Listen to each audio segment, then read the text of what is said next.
Night's El Mirage Council meeting had quite the back and forth between council members, and 12 News was there. And we spoke with residents who were in attendance as well. That's right. 12 News journalist Jade Cunningham. She joins us now with more on what exactly happened here. Why were tempers flaring, Jade? Yeah, things definitely got heated at last night's meeting. One council member, Anita Norton McDaniel, trying to speak, and some of the others just weren't having it. And here's part of that exchange.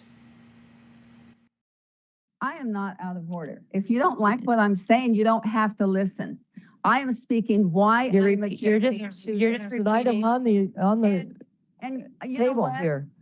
I'm aware that you don't like it. I'm aware that you don't want to hear it. It's repetitive information that you shared. I It just is want to move repetitive forward with. information.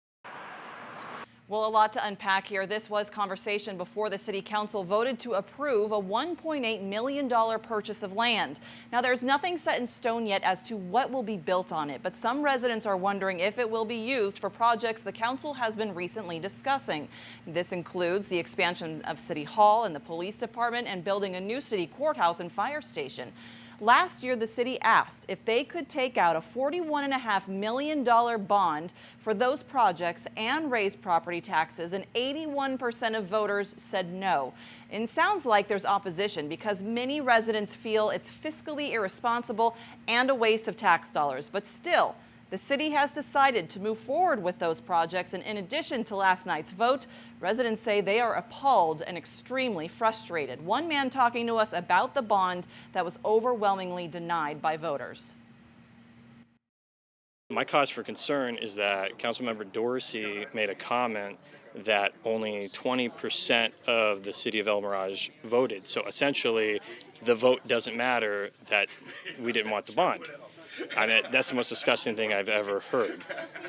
She essentially said that they know what's better than the voters. I meant if only 20% of the residents vote for the city council election, I guess, does you getting elected not matter? So a lot of emotion last night. Norton McDaniel was the sole council member to vote against the purchase of the land at last night's meeting. She said at this time it was a waste of money and that she was surprised by the other council members who weren't listening to the residents. Several council members are up for re-election, and some people told us last night they voted for many of them, but all of this has definitely changed their vote. So Allison, it's going to be interesting to see what happens. Yeah, definitely come that election time, right? Jade, thank you so much for getting us up to speed on that one.